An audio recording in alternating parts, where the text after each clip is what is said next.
ربنا كده سباسة الثانية مو بقى ربنا كان سفيدة قافين كيا إما لما والقبض ويتمنى هنا ترت لما سقافته جرا كمان هنا أبد بقى ربنا كان سباسة جري سقافته جرا قافين كيا كانوا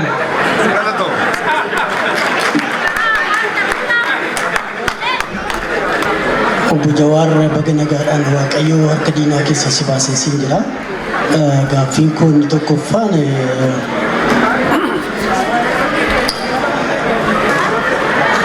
kaafaa'oon gaafadhu waan jettaniifan gaafadha garuu waan kana. Mee garaagarummaa kaafaa'ootiif abaa'oo ati gaafa dura eegaltee Oromoo Firesti jetteetu namni hundumtuu Oromoo kamiinillee walitti fiddee Oromoo tokko goote obboleessi tokko ergamaa jedheetu jira. Waa'ee kee ibsa gaariidhaan ibse Mandeellaa jedhee Oromoon kutaa kudha tokko taasise kan deemse jecha keessan jecha hamaadha jechi sun jecha Oromoo jiraa taasisu du'aa gara jireenyaatti dabarsu Oromoo Firest. Akka garuu maal taanaanitu impaayeraa cubbuudhaan marfamte sana. Impaayera nama gaarii ajjeeftu nama Haacaaluu Hundeessaa nyaatti. Impaayera cubbuudhaan marfamte sana ijaaruudhaaf maaliif garuu kaafaa'oon walabummaatti Oromootti ifa godhiiti ituu itti himte gaariidha. Walabummaa Oromiyaatti namana kaafaa'oon. Kan biraa immoo ituu bakka jaarsoliin biyyaa jiranitti gaaffii tokko kadhaa tokkoon si kadhadha.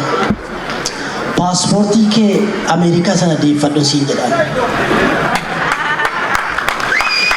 Biyya sanatti hamma nagaa waaraa deebi'utti hammi namni wal kabajuu wal dhaga'uu namni barate kabaja godhatutti paaspoortii Ameerikaa sana akkati siif deebi'uuf har'allee biyya kanaallee walitti dhufnee mootummaa kana gaafannee akkaataa paaspoortiin sun qabaqaatti barbaannee paaspoortiin sun akka inni sii deebi'uun jaalalaan jaarsolii biyyaatiif bakka isaan jiranitti si kadhadha. Galatoomuu ulfaadhaa. Duraan dursee galatoomuu obbo Jawaar deebinee asitti wal arguu fi galata waaqa siin jedha. Naannoo kennatti naannoo Booranaa kanatti Booranni waan jedhu anaa birrin beeku abbu waaqa irrin beeku. Gaafii si gaafadhu kana sirra beeketii miti sirra beeknetii miti. Bilchaatteera nagaa irratti barattee waa'ee hedduu beektaa sirra arganneeti miti ammoo waan qalbiin keenya jiru si gaafanna. Sadii si gaafadhaa tokko isan warri kafaa'oo tokko taatanii kafaa'oon si duralleetti nagaa fi guddoo tattaaffii godhee guddoo qabsaa'ee itti dabalamtee injabeessitanii naannoo Oromiyaa deemaa turtanii lafa san dhabamsiisanii kafaa'oo lafa san dhabamsiisan sun keessaa baatanii filannoo maal argattanii har'a filannoo keessaa baatan sun waan suyitti deebuuf faana dha'uu jirta. Tokko lammaffaa bara sun keessa 2018 keessa abbaa gadaa waliin wal qundeensitanii abaa'oo galchitan. Warri abaa'oo galchitan sun warri galsuun har'a lubbuun jiraa si gaafadha. Sadaffaa warri eegii ati hidhamtee warri Neezerlaandii kan keessa baay'ee as lafkan keessa galanii jira warri artistii kan lafkan keessa ta'anii falmaa turanii warri suni maggaaraja duub ta'anii sirratti ragaa ba'anii ragacha dhageen. Maal gaafii sun maal qabda hagam dhugaa gaafii kan naa deebisi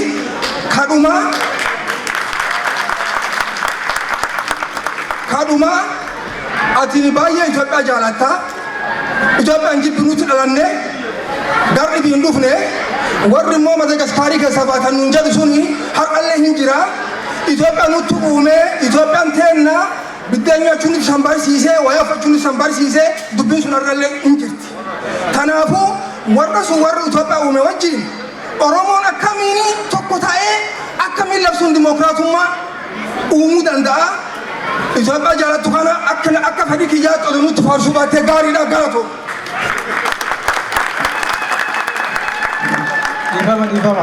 Alhamdulillah kabajama Jawar Mohammed ara nagaan mana hidhaa isaanii bee firii Jawar Mohammed jechaa ture ara asitti jidduutti arguun keenya baay'ee na gammachiisa.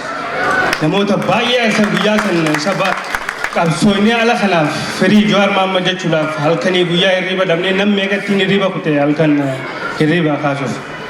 Alhamdulillah waliin jalqaba dura jalqabuun obbo kabajama Jawar Mohammed jechuun nama qaali sabni kun qaba akka sabaatti wanni isin gaafadhu keessa duri lubbuu isaati lubbuun isaa akkamitti biyya nama nyaattu keessa taa'ee ammallee lama dachitti gad deebi'uudhaaf maal abdateetti maal qabaateetti biyya hacaaluun itti dhabametti biyya ilmaan Oromoo halkanii guyyaa duguugamu jiru keessatti maqaa ilmaan Oromoo akka kanaan kan inni isin gaafadhu Jawar Mohammed gara Ameerikaa takka kara biyya Awurooppaa takka kan keessa jiraatu malee gara Itoophiyaa akka deebi'ee gana qabsoo Oromootiif wanna taasisu hin barbaadu. Qabsoo nama booda barbaachisu qawwee afaan qawwee qofa. Maaliif? Qabsoo afaan qawwee qofa ta barbaachistu. Kanaaf Jawar Mohammed qabsoo Oromoo tilisuun barbaadoo jee nagaan koompitara isaa fudhatee qabsoo Oromoo akka malee tiliinsee fuuldura tarkaanfachiisuu danda'a. Dandeettii rabbi kenneef. Kun akkasii miti sababii. Kanaaf Jawar Mohammed nama hayyuu kana yoo dhabdan torbatti nama dedeebitanii argattan. Jaarraa meeqa keessaa namni akka kun as keessatti argamee isin irra Jawar Mohammediif asitti argamuun keessan hedduu na gammachiisa. Maaliif? Namni akkanatti isin wali qabuu danda'u rabbiin dandeettii kenneef Jawar Mohammed qofa. Kanaaf Jawar Mohammed maqaa uummata Oromoo asitti argamuun akka inni gara biyyaa hin deebine dhaamsi kan dhuma kan inni halkanii guyyaa isaaf ba'u akka gara biyyaa hin deebine. Itti aansee immoo qabsoon afaan qawweetiin kan taasifamtu biyya sabaa fi sablammoonni xixiqqoon hundi qawwee keessatti hidhatan keessatti qawwee hiikkachuun wayitti kanatti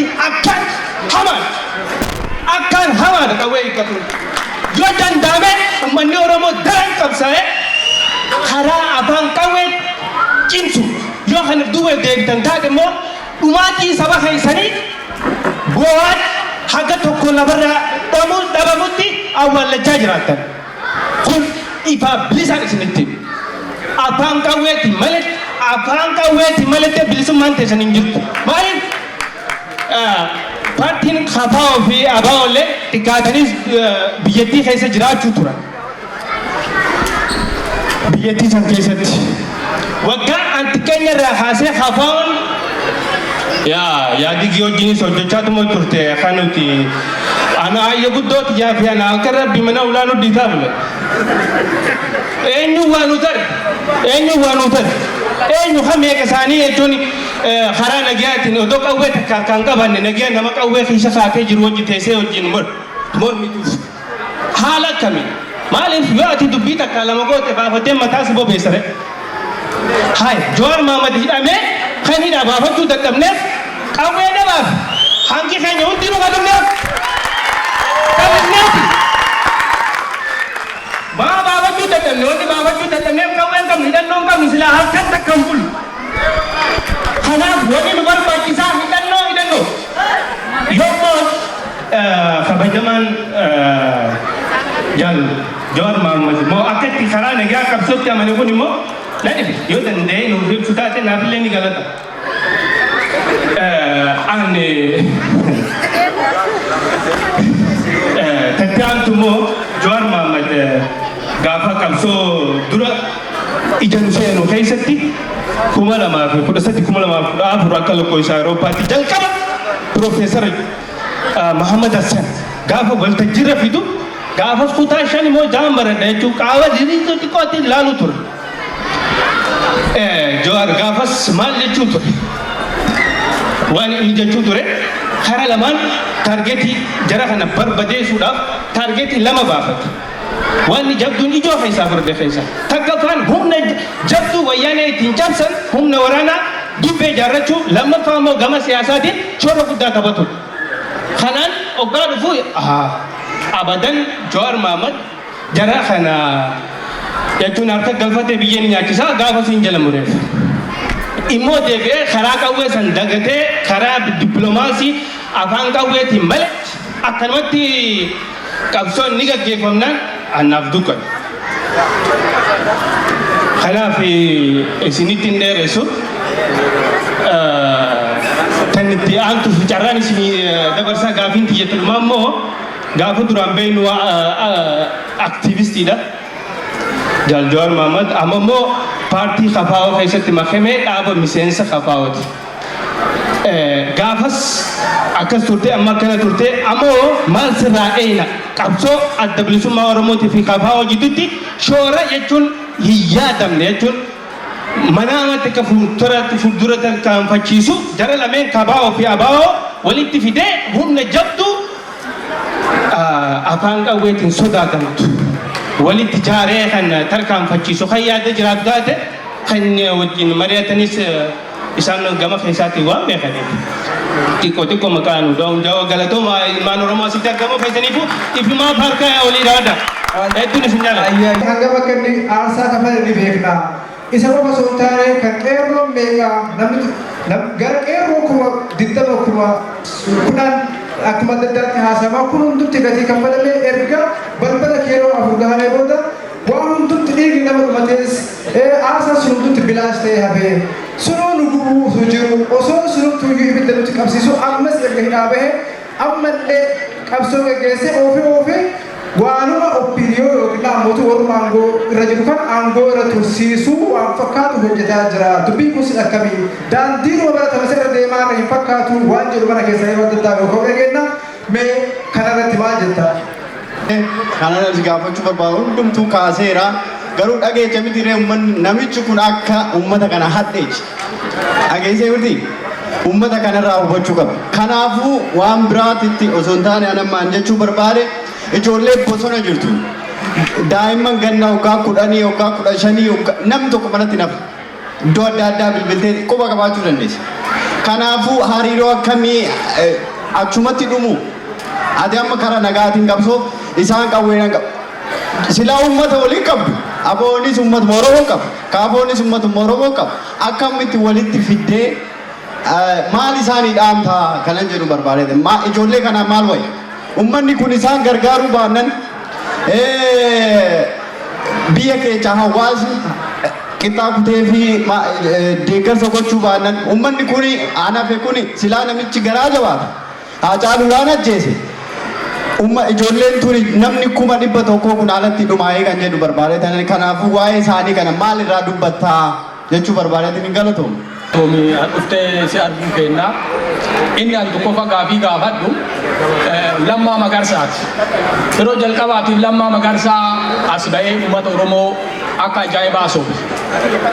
Opiidiyoon ammallee taanaan borullee taanaan isiinsanu gogaa harree. Gogaan harree haguma fedhanillee kabajaa kennaniif hin dhiifne. Lammaa Magarsaa isin hin ganne uummata Oromoo hin ganne callisuma filate inni. Garuu ammoo barumsa isaa biyya kanarraa fudhateera dibii ta'a maal akka inni fudhate ani hin beeku. Amma eessa jira inni?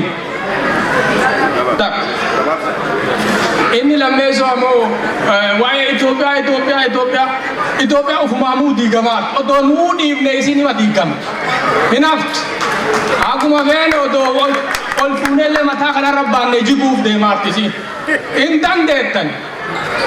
Garuu ammoo wanti ta'amu waan ofii qabatanii yoo ta'an ka jige haa jigu waan kenna addeebi'a waan kenna nuu qabaa. Amma sadaffaan amma atini warra kan waliin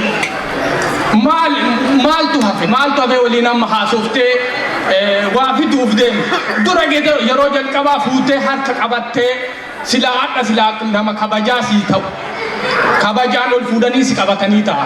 Garuu ammoo san sitti dhiibne si kuffisanii si hidhanii isatti namne ummanni Oromoo qeerra agam namni dhumatu jira. Agana dhumata guyyaa kana dhumata wanti jedhamee beekamu jiru. Adaduma social media adaduma maatii bira bilbilu namni kama dhume dhageenya. Kun maaltu ummata Oromoo kanaaf fala? Inni bira ammoo paartilee hedduu ture ummata Oromoo kana keessatti Abaawoon ture, Kafaawoon ture, Kamaal Galchuufa ture, walitti gaaddisa jettanii waa wayii uumtanii turtan. Wanti sunniin maalirra gahe? Diigamuu keessan arganii jennaan jarriin akshinii isinirra fudhatanii tokko tokkoon isin guuruu jalqaban kuuwwan bitamaan jala garagale. Warri lakkin bitamnu hin amna jedhe hidhaan kaduu hin du'i. Amma ummanni Oromoo maal qaba? Dhaabni inni wali qabatee abaa'oof inni wali haga tokko abaa'oo isinir sodaatanii hidhaayyuu isin gadhiisa. Waan biraa tokko sodaanne Abiy ammallee taanaan sodaa warra muka jiruusan guyyaa madamallee haa taatu takkallee haa taatu isinirraa dhaanii jennaan mee jarri kunaa gadi ba'u janii mala malatan ammallee akkuma durii san akka nun goone. Kanuma isin gaafadhaa galatooma.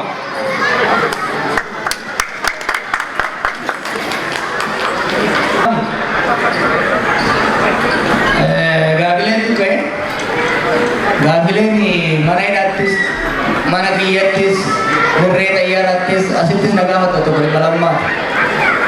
Namichi sun abukaatoo rakkataa ta'uu oolu wayitu.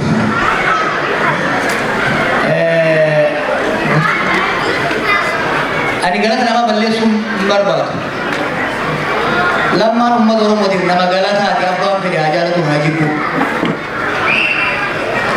Yeroo nu barbaachisetti yeroo sirna sana alaaf keessa tarsiimoon nuti baafne sirna sana alaan qeerroodhaan raasu keessan immoo sabboontota obbidoo keessa jiranii raasu karoorri nu baafanne kana beektan isinii maatiin ture karoota sana. Ilmaan Oromoo sirna obbidoo keessa turanii sirna san keessatti waamichaaf owwaatanii lubbuu isaanii qabsiisanii qabsoon sun saffisaan sirna sana akka laaffisu gumaata godhan keessaa Lammaa Magarsaa shoora leencaa qaba. Maafi kana isiniin jedha. Namni nama hin galateeffanne rabbillee hin galateeffatu. Namni nama kaleessa waa isaa godheef hin galateeffanne borullee hin galateeffatu. Lammaan alatti ce'umsa san akka barbaannetti karoorri tarsiimoon nuti baafne sun lamarratti hin raawwatamu ture. Yoo xiqqaate sabboonummaa Oromoo hin dhugeessi for first time seenaa biyya saniitti namni aangoorra jiru gaaffii Oromoo sabboonummaa Oromoo liigitimaayizii godhee jechuudha. Akka nama sochii san keessatti hirmaatetti galata guddaan isaaf galcha. Gaafa inni aangoo dabarsee kan amma mormanii beekamu. Sunillee guddina isaa agarsiisa jaalalli dubbinu. Bara namoonni waggaa 50 kursii duutuu irraa ka'uu didanitti muummicha ministeeraa biyyaa ta'uu hiree osoo qabu nama narra wayyaatu jira nama narra caalaatu jira jee siree sanirraa ka'ee kursii sanirraa ka'ee dabarsuu hoggana keenya meeqa godha. Naaf lammaa waan walitti waliin galle baay'ee qabnaa waan irratti wal lolle waan irratti wal baqasne baay'ee jira. Ka'u galata sadii lammaffaa dura qabsoo Oromootiif aangoo qabuun fayyadamee kufaatii sirna sanii cimsuu galata tokko. Lammaffaa guddina isaa doongora hojii hojjetame doongora ta'uu danda'a aangoo san dabarsuu. Isinitti jiru. Yeroo sanitti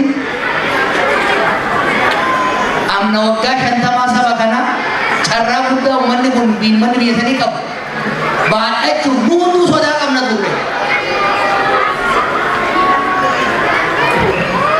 I disagree with him.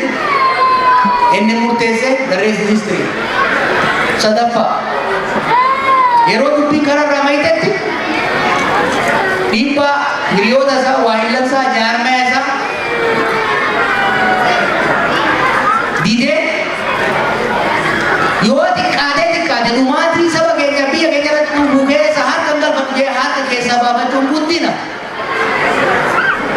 Meeqa agarree ka afaan sabboonaa fakkaataa ture asuma ka ture kan qabsoo keessa ture waggaa 50 kan ture hoogganni keenya meeqatu yeroo ilmaan Oromoo akka shunkurtiitti kitifaman televezyiinii irraa sirrii godhe mootummaan jechaa ture qabsaa'onni sabboononni namni opidiyoo ta'e tokko didee keessaa bahu galateeffatamuu qaba.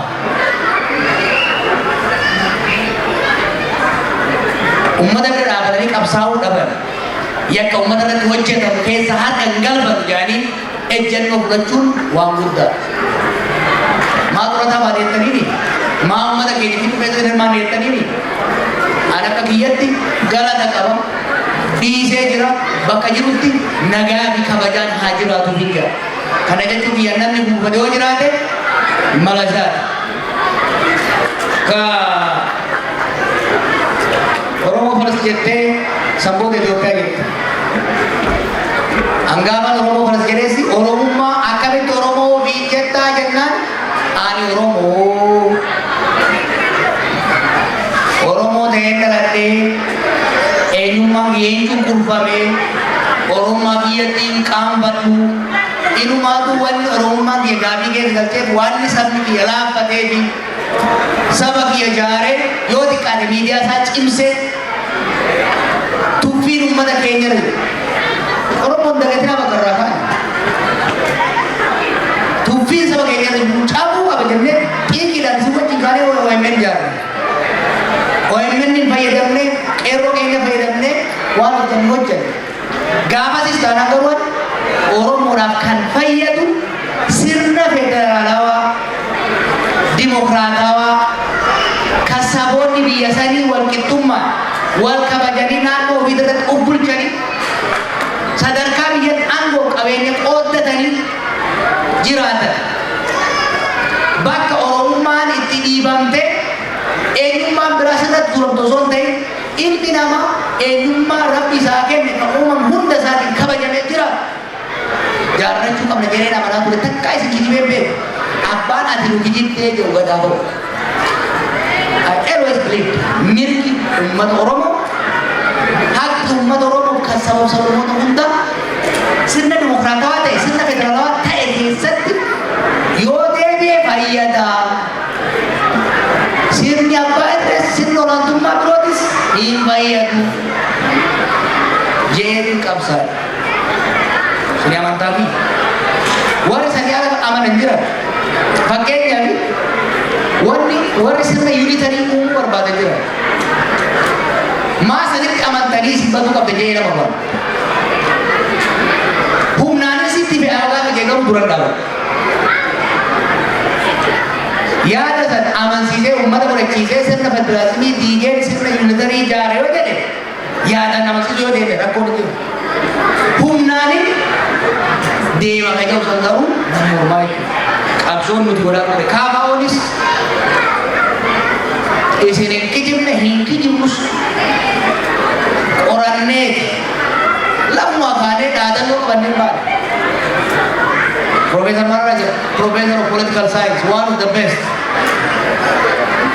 Isa jalatti warri hundannes beeyne. Waan jiru laalletti ummata keenyaaf har'a qofa osoo ta'in gara fuuldura gama diinagdeetiin, gama siyaasaatiin, gama hawaasummaatiin kan baasu sirna dimokiraatawaa federaalawaa ta'e ijaaruun biyya Itoophiyaa walqixxummaan sabootaa keessatti mirkanaa'e. Walabummaan namoota dhuunfaa mirgi namoota dhuunfaa keessatti kabajame. Walqixxummaan amantii keessatti kabajame.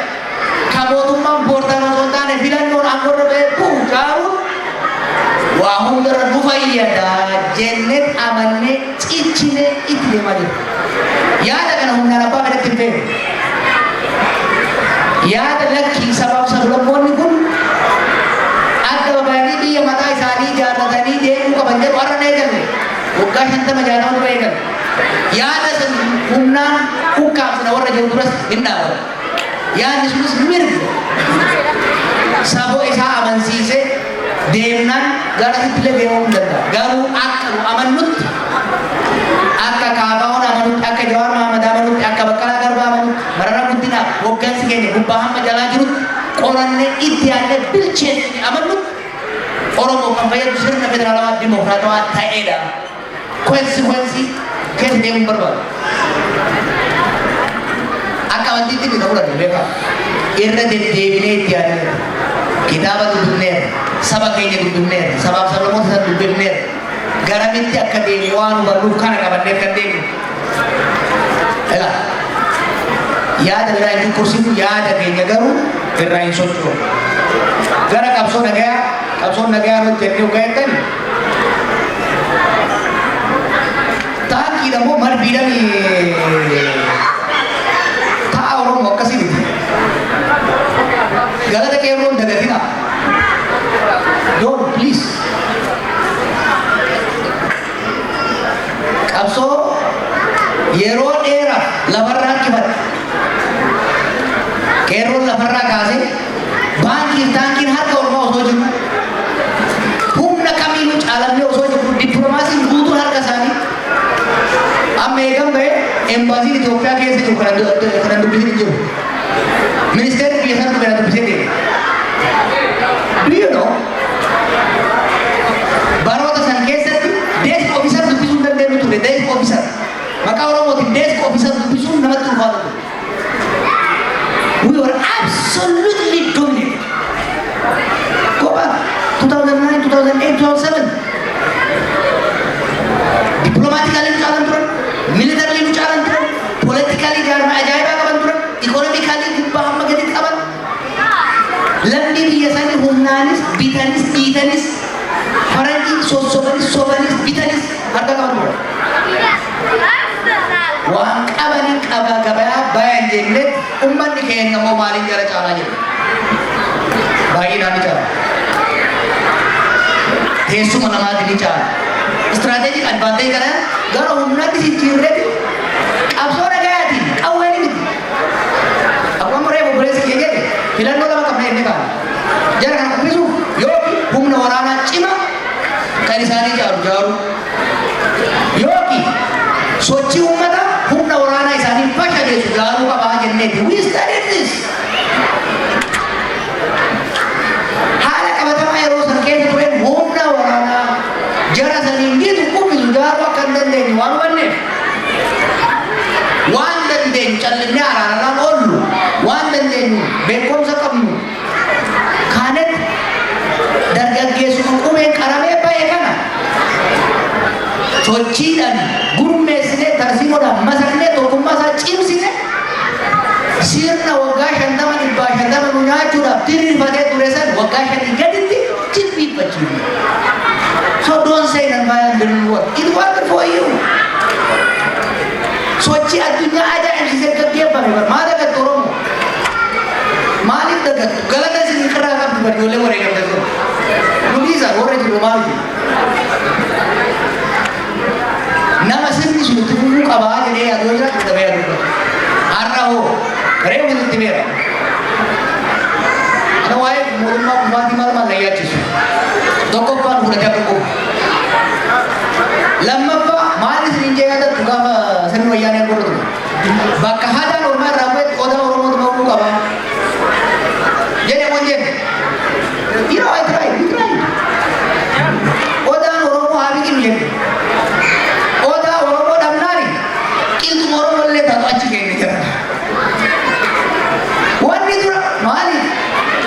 Odaan Oromoo dura dhaabbannee jiru ka hoggaa hadaa Oromaa baafnu bira dhaabu waan jirreef ganda keessa oolan qilxuu arganne qilxuu irra keenya qilxuun hadaa bilutti taate. That's what nuyi ammas akka kaamoottis akka jawaarittis waraana ilmaan obboleeyyan keenya ijoollee kaleessa qeerrootu ka dhiibamte mana dhaabuu dhutee duudhaa deemte ijoollee qeetti amma booda ni dhabnu hin ajjeefamnu jettee bosona seente bara dhugaa isaanii ni beekna bara waraana keenya dhiisaati ka ormaatu haa hiikkatu haa balu hin jennenu nu ka jenne mootummaan waan deemaa jiru kana lolaan mo'achuu hin danda'u. Biyya lolaan nagee buusuu hin danda'u. Biyya dhiiga malee, uummata kasaarsa malee, diinagdee barbadeessa malee. Uummanni qawwee qabatee deemaa jiru Tigraay irraa kaasee Oromiyaa Beenishaangul kan jiru kan qawwee kaasee bolola qawwee jaalala qawwee waan qabu yookiin akka warra Ameerikaa Riippablikaanii waan ta'eef miti. Daba siyaasaa irratti hojjetame dirree siyaasaa dhiphate. Falli jiru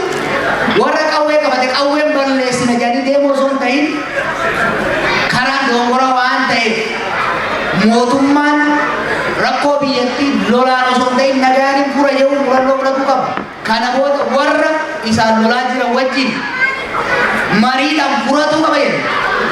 Waan hanga Oromo Tigraay wajjin waggaa tokko ol lolan.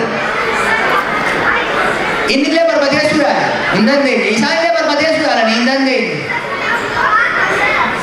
Amma lola dhaaban. Maal Oromoo boon lolloonni bu'uuf? Maali mootummaan dubbii Tigraay nagaan fura Oromiyaa lolaanii furani jedhu. Qorichi Tigraayitti hojjeti Oromiyaatti akkamitti hojjeta? Kan jechaa jirru matarraa iddoo kanaaf sattuu taate garaa keessa ibidda guddaa si jiraa jechaa jirra mootummaa. Kanaaf humnoonni piroosesa mataa isaa qaba. Turus fakkeenya wanta Tigraay hojii godhan dura yeroodhaaf lolanaaf saboota teessee mari'attee kompireesiif siisfaayer waan jedhamu dhageesse.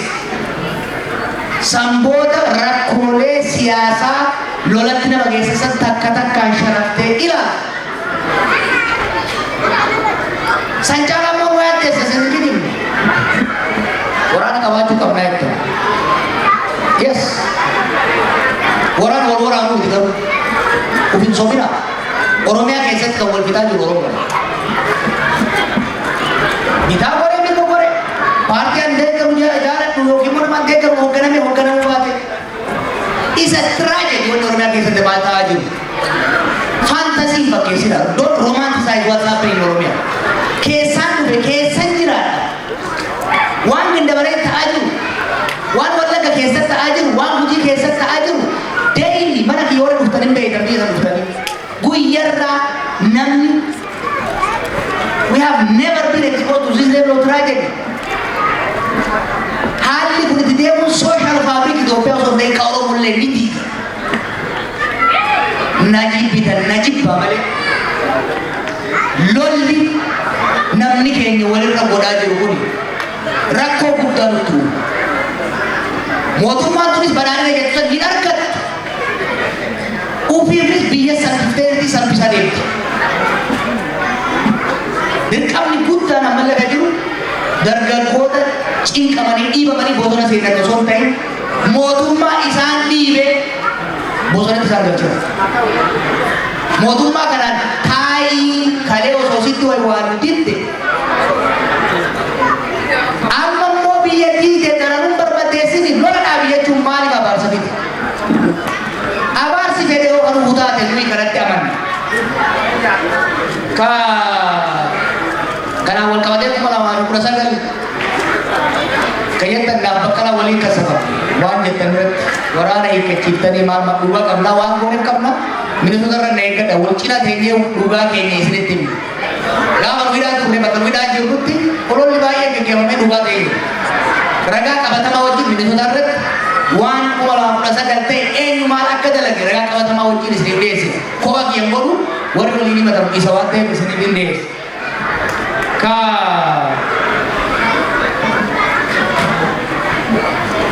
Biyyattiin deebiin kajettanii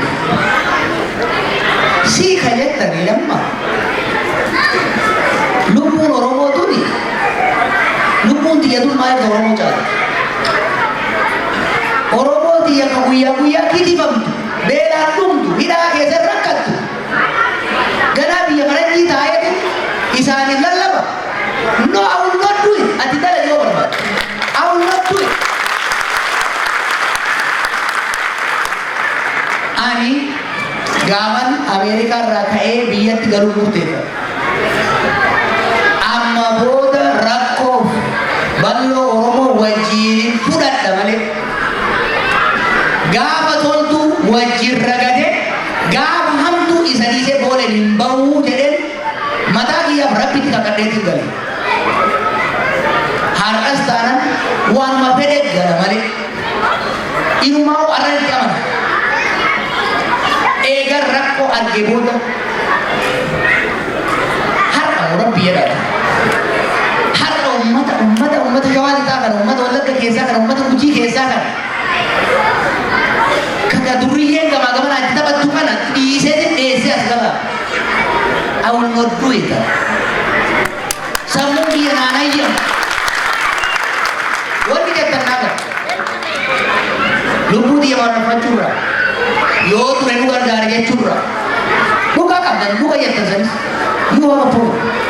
Ani garuu ummata sana rakkoo hamtuu tana keessatti dhiisee hagan torban takkitti as ture kanaawu naayit meerii keessaa jira jechuudha. Ani ummata kiyya dhiisee hin dheessu. Abadan ummata kiyya dhiisee hin dheessu. Rakkoo isarra dhuftu balaa isarra dhuftu isuma wajjin hin dhandhamadha. Kana hin taarinaa na naman sibban. Dhumarratti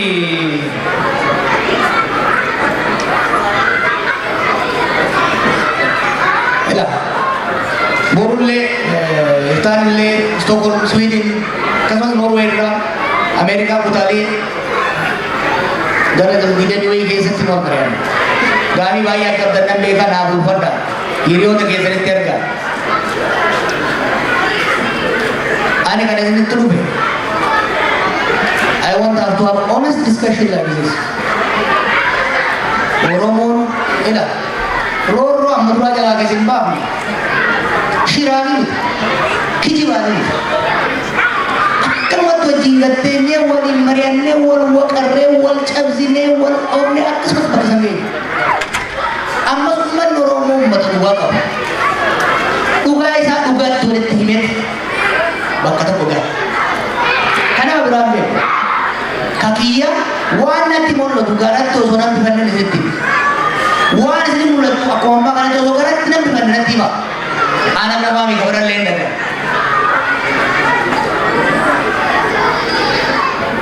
Qeeqa hiriyoonni kiyya suurri adda addaa godhanii sitti naarinaa. Jibbarraa himi.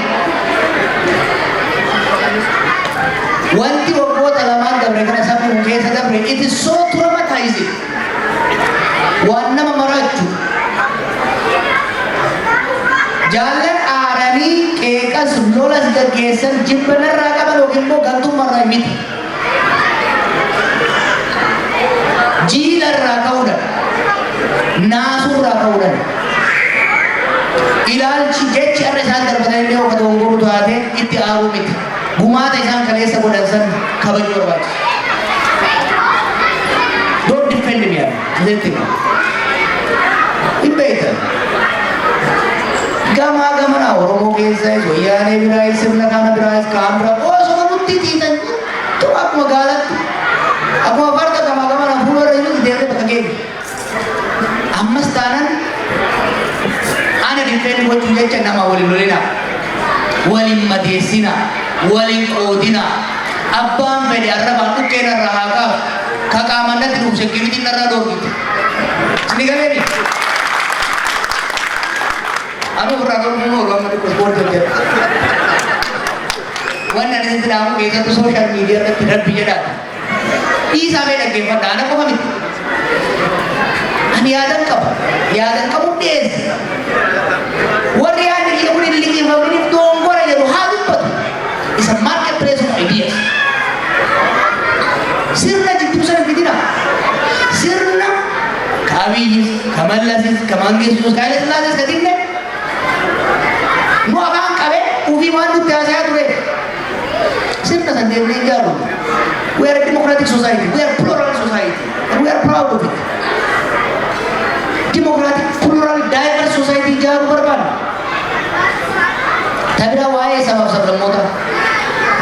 Oromo, tapi syawal, duga aku dua ke arah orang ini. Oromo yang sabab mota udah waldang ke situ. Oromo kesah sabab mota head tujuh. Kesah tu mungkin mana mara. Sabab organ si sani tu pipan orang muda tu rakon orang umum. Gadon jirt. Gado kana carefully handle boru berbajis.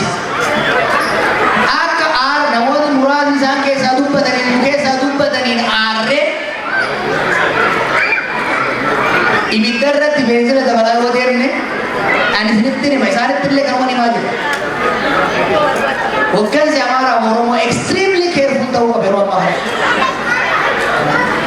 Ibiti lolli kesatu walwarasi jara lama kali itu umam lama ni buin tau. Nubari rakkoo miidhaa waggoota meeqa nurra ga'e keessa baane nagaan tasgabboofne misooma ijaarranne dhaloonni ilmaan kee si booda dhufan akka keenyatti akka guddatanii barbaadu. Dhugaa yoo dubbanne garuu ijoolleen nagaranii qoarru rakkoo hammaata nagaranii keessa jira. Bakki ani itti guddadhe wal waraansa ture yaadee fi abbaa hojjetu. Hawaasni fakkaata ture. Wanti har'a Oromiyaa keessatti dachaa 10 dachaa 100 sanirraa mara. We should not perpetuate hamma danda'ametti waan sabaaf sablammoota hundaa ta'u lafa kaayu. Yoo xiqqaate hammeenyi nurraa kan dhufnu beekatee barbaachisaa. Oromoo hedduu isin jaaladha. Waan danda'een hogganoota na wajji jiran wajjin dhugaa isinitti hima. Humnaaf qabnuun tarsiimoodhaan ni deemna. Waa sadii hin deemna. Waa sadii qabna. Tokko sammuu Rabbi nuu kenne ka barnootaan gabbifanne itti yaadna. Tarsiimoo hin baasa jennu lama keenya. Lammaffaa onnee qabna. Wallahi onnee irraa isin jaaladha. Onnee irraa Oromoo jaaladha.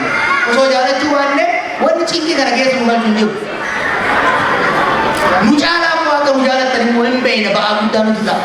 We are compassion qabna saba keenya. Passionately jaalanna saba keenya. Sadaffaa waan sammuun yaadne ummata keenya onneedhaan naannu san immoo sammuun yaadnee callinnee nagaagana. Onneedhaan galginee callinnee hin boonyu. Rakkoo irra ga'u san qabatamaadha fuudhan miilan sochoonaa jechuudha. We think, we care, and we act. Kanarratti hundoofnee gara fuulduraa socho'u. Isni wajjin mari'anna hamma dandeenye gara fuulduraa deemuu yaadna. Tarsiimoo hunda isinitti himuu barbaadu. Mana hidhaa waan biratti wanni an baran diinni irra caalaa waan nu dubbannurraa qalbifatee counter strategy nurratti waatee dalagaa. Amma do not expect akka duritti waa hunda dhimma. Isinitti hafee bakkaa keeytan san deeqanii goota san qotattanii baatirii ibsatee ilaaluun teessanii jaa warroolaan baay'ee isin jaaladhaa hedduu galatoomaa nagaan dhabula. Jawaar Mandela Oromooti jedha. Qabsoo inni waggaa hedduuf gaggeesse gumaacha inni nuuf argamsiise qofa osoo hin taane rakkoon tokko tokko haasofni tokko tokko illee exactly koppiidhuma waan Mandeellaa keessa darbeef. Mandeellaan yeroo hidhaadhaa bahu hanga MK jechuudha warri qawwee hidhatee qabsaa'aa ture maal jedhanii akka kaayyoo gurguratee uummata gurraacha gadee sirna appaardaayidii aangoo irra tursiisuuf lubbuu dheeressuuf yaalaa turetti jedhame hedduu qeeqamaa ture kitaaba dubbisa. Dhugaan garuu adeemsa waggaa meeqaa booda maal akka ta'e argu jira. Chaayinaa keessatti Deng Xiaoping namni jedhamu yeroo Maao aangoorra turetti waan inni karaan kun nu baasu karaa biraati jedheef qofa hidhanii baadiyyaa geessanii ilma isaa kan yuunivarsiitii baratu fooqii irraa kuffisanii laamshisanii jechuudha. Chaayinaa har'a arginu kana boodarra ilaalchuma isaatiif jecha isaatiif tarsiimoo inni qabate santu adurreen gurraattii moo adii jennaan adurreen gaarii taantuuta qabdu waa'ee bifa isii murteessaadhaa miti. Chaayinaa har'a arginu kana kan bakka kanaan ga'e Maao waggaa meeqaa faafamaa sagadamaa fi osoo hin taane isuma Deng Xiaoping kaayyoo jajjabaa cimaa qabatee ittiin arrabamee ittiin salphatee ittiin xiqqaatee jedhe sanii. Kanaaf kontroversiin yeroo tokko hayyoota gurguddaa biratti beektota biratti ka'u hundumti salphinaa miti hundumti dogoggoraas miti bannee bitaanis sirraa ta'uu danda'a mirgis sirrii ta'uu danda'a. Dhumni Oromoo dhumni dubbii bilisummaa fi walqixxummaa ishii dhugaa sana gaafii Oromoo sana eenyutu kiisii Oromoo eenyutu mana Oromoo seensaati atiin kun qajeelatti jedhe sarramuu qaba. Atiin kan gaba kootiin kanuma jechuu barbaada. Fedhii jabaa taanaan warri Beeljeem nan muraasni keessa jira. Ifama guddaa wajjin jabaa nama tokko Beeljeemiidhaan gaafii takka hiree kennitaa ifama guddaa wajjin. Duraan dursee ati Oromoon hedduu si jaalataa hedduu si jaalanna bakka ati deemtutti si faana deemuun dirqama keenya nullee waan qabnuuf jecha maa achi dhuftee nu gaafannee komii yoo ta'us irra kunnaam duraan itti aansu ammoo rabbiin baga ibidda galaase baase carraani haa caaluu mudate si mudannee ati baatee jidduu keenya argamuudhaaf hedduu galata guddoo rabbiidhaaf galchina baga baatee gidduu argamte baga jiraatte ammas umurii guutuu jiraadhu siin jennaa siin jiraannaa hojiin jiraannaa sii jiraannaa nu jiraadhu siin jenna amma beekaa waan ta'eef beekaa kenna waan ta'eef. Atuu waa hunda jetteetta wanni biyya san keessatti adeemamu waan ati irraan adda takka hin jirtu wannuma ati dura raagaa turtetu biyya san keessatti deemuu jira. Ammoo bilisummaa achi kenna sun yeroo isii haa taatu. Haa ta'u malee nama ibiddarraa fi waa takka lukotaan as kaatee jedhutti ati waan ibidda keessa jedhan malee jechoo waan adda addaa kan namni itti dhiibaa wanni adda addaa tajiirtu kana akkasillee jedhu atu akka jettu hin beennaa bakki itti deemtullee bakki itti galtullee akkatu murteeffatessanii dabalataan ammallee ati akka ibidda san keessa hidhatti wanna jettu fedhii hin qabnu abdii guddoo sirraa qabnu kan biraa ammoo kan jedhu akka argaa turretti miidiyaa adda addaa irratti argaa akka turretti gaafii adda addaa amma godhaa turtetti gama lamaanitti Jarmanii fi Paaris guutetti gaafiin hin jiru attamitti namni tokko dubbii yoo dubbate gaafii deebiin hin jirre ka jedhu sammuu keenya dhukkubseetu adda ammoo atuu itti qabamte gaafii deebiidhaaf uummata adaattee gaafii qabachuutiif maarree ammallee gannu liqimsamtee jechuudha. Gannu liqimfattee jirti. Kanaaf amma gara gabaabaatti ka jedhu ani bilisummaa achi haateettu wannummaan guddoon uummata ta Itoophiyaa akkasitti qucamtu rabbii fi warra beekutu beekaa warra ishii amma qucamtu karaa biraadha jetti. Haa ta'u malee uummata Wallagga uummata Gujii irraa waraansi gama lamaanii irraa itti deemu kuni karaa itti dhaabattuun nuufuu dandeetta tanuma si gaafadha gaafiin tiyya tana tokkotti tanuma irraa nuu furtee yoo biyya san nuu qulqulle yoo namni keenya du'uu baate waan biraa waan irraa hajamnu hin qabnu namni keenya bilisummaa boodatti deebina akka duutii uummata Wallaggaatiif uummata Gujii fi Oromiyaa irraa dhaabattu waan sasirra kaannaa galatoomii ulfaadhu yeroo nuu jiraadhu siin jenna. Bara durii jedhanii utubaa yookiin immoo bakka dhaqanii waa kadhatantu jira. Yoo dhaqani shantamatu du'aa jedhan. Yoo hafani shantamatu du'aa jedhan. Yoo dhaqani shantama du'aa yoo hafan shantu du'aa jedhan. Amma wanni qabsoo kennaa harka qabattee deemaa jirtu kuni akkasumatti fakkaata. Itoophiyaan biyya impaayera qawween ijaarame qalamaa dhugaa dimokiraasii saniin finna jettee hagam abdii ejjannoo guutuutti qabdu. Impaayera qawween ijaaramte akkamiin qalamaan yookiin immoo barreeffamaan yeroo walii galamu tokko kana. Lammaffaa biyya san keessa waan lama jira. Atillee jettee irta baay'inaan. Waan lamaan kuni yuunitarii fi federaala. Nama bar amantaa tokko malee amantaa biraatti hin amanne. Nama bee saba tokko malee saba biraatti hin amanne. Nama bee aadaa tokko malee aadaa biraatti hin amanne. Forever and never ati jettee jirta. Uummata kana wajjin afaan kamiin dimokiraasiin dubbatamee biyya impaayera qawween ijaaramte kana deebinee tasgabbeessine hin danda'amu hin yaadamu. Ati meebii Oromiyaa irratti waan tokko fiduu dandeenya. Garuu akka Itoophiyaatitti immoo warri kaleessa olaantummaa bare sun har'a akkamitti danda'an. Warra bar walqixxummaa akka gabrummaatitti ilaalu. Namaayyoo walqixxaa'anii gabrummaa jedhee yaadu kanaan guddatee sammuu isaanii horkeessu. Kabraa sadaffaa wanna ni dabalu filannoo haala ittiin isin sochootan arginee jirra. Dhagineen arlaalaa turre baay'ee sochootanii baay'ee sochooftan. Sa'aatima jalaangaaniiti fuudhaniituma bulloonsa kaalamaa oolaniitumaan bulloo achitti guura. Filannoo itti dhumu kanarratti immoo wabiin kee maali? Karaa nagayaatiin karaa dimokiraasiitiin filannoodhaan yoo ka jettu taate mee akkamii yooma inni jala ga'ee filannoon boru jedhani bulloo fuudheetumaan sakaallaan fuudhee hidhatti galcha. Baqqalaallee achii fuudheetumaan sakaallatti galcha. Kana wanni sitti fide maali? Kana maaltu si gubeennaan ibiddaadha. Kana hoo maaltu si gubeennaan ibiddaadha. Kana hin argitaa kanatti maa deebitaa jedhe namichi. Ammaani abdiin ummanni kuni qabu ifa. Black and white. Nu abdiin qabnu Oromoo qawwee bitannu qawwee malee abdiin biraan jiru ofiin biraan jiru. Kana bira biraan qabnu. Afaa olleen haa jiraatu. Filannoo keenya hin qabanna, hin jabeeffanna.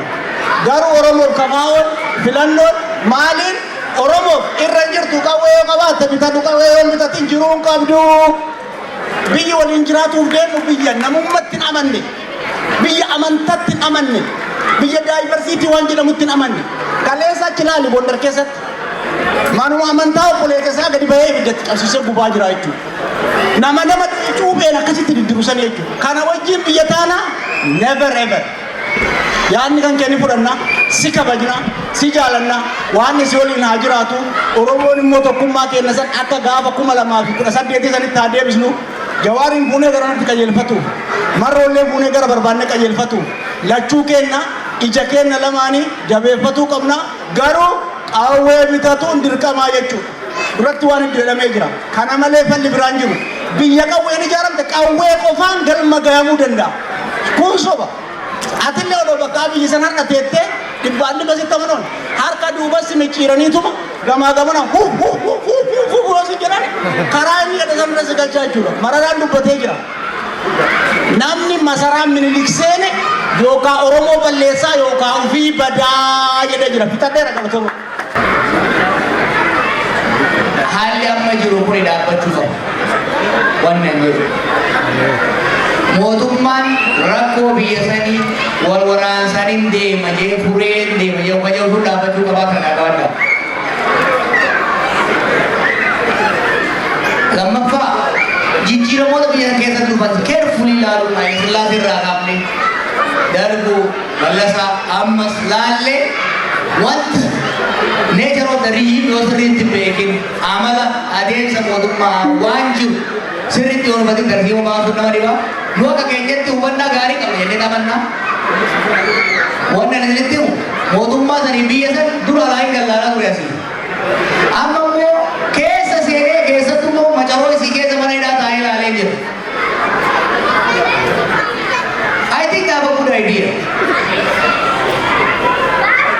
I think we have developed a sound strategy. Zirsiri irratti hirkina. Alaalaaleen jira keessa seenee laaleen jira sirriitti. Yaada kiyyanan dhiyeessa. Akka paartiittis yaada isiniif dhiyeessina. Waan dhiyeessinu kana garii jechaan osoo hin ta'in gochaan jijjiiruuf ni tattaafanna. Yoo milkaa'ne milkii booda ol agarra. Yoo milkaa'uu baanne dogoggora san irraa baranna. Har'uma har'aafee kan waan naaqumaan isin jaa hedduu galatooma. hedduu galatoomii ulfaadhu amma waan takkitti qofa daqiiqa takka yeroo caala keessatti as bira yaadannoodhumaaf seenaadhuma waggoottan lamaatan dabre kana akka yaadannuuf jecha as bira waatu jira. Please Dr. Baqqalee ol ka'aatiin waan kana jawaariin nu kennaa.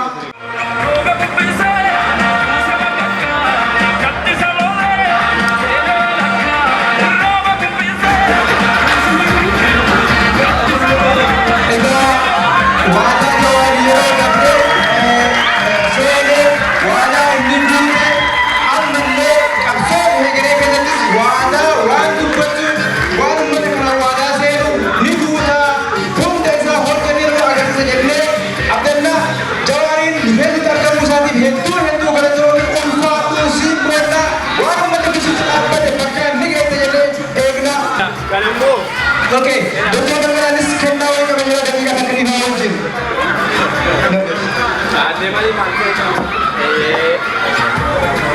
Addeemareen kennaa qabanyatti jawwee kennaa adde jawwee addeemareen.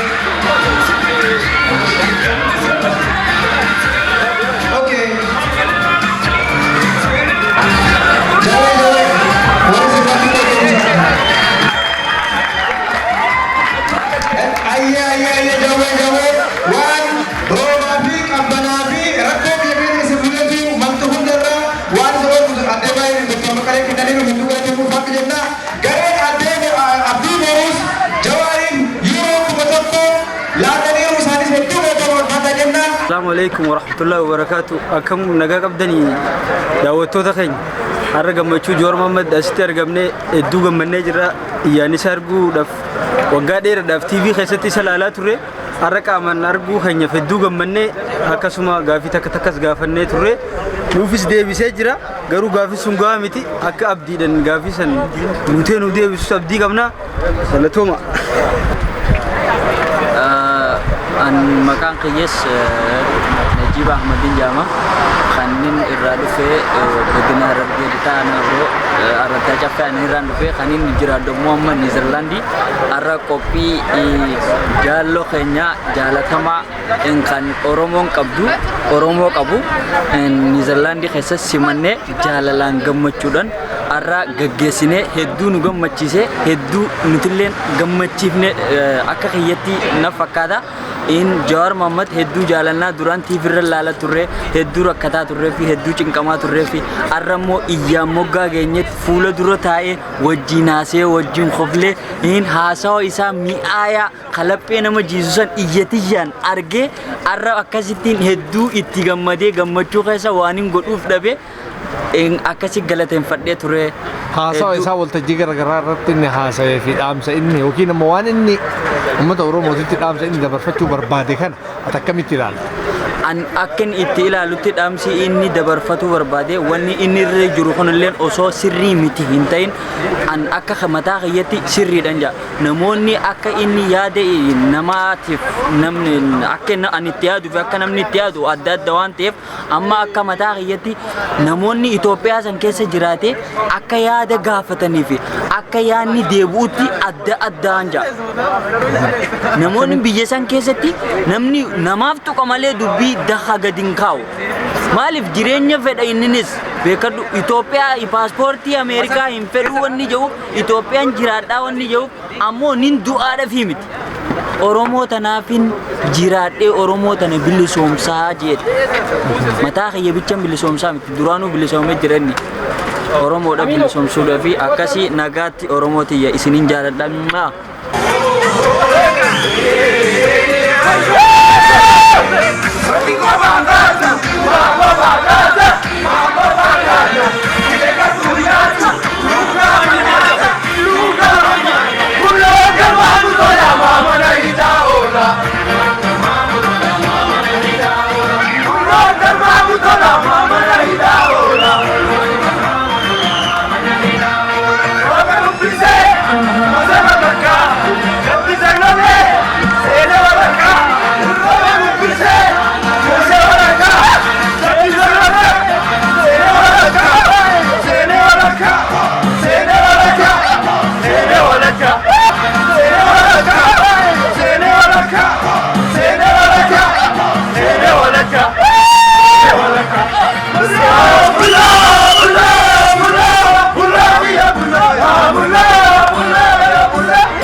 Baga Rabbiin hidhaa si baase ittaanii immoo baga Rabbiin nagaan si fide gaafiin kiyya dhimma lammaan wal qabata. Wayitaman hidhaa turte lammaan si gaafatee jira eegaman hidhaa baate baga Rabbiin nagaan si baase jedhee si gaafatee jira gaafiin kiyya kanuma.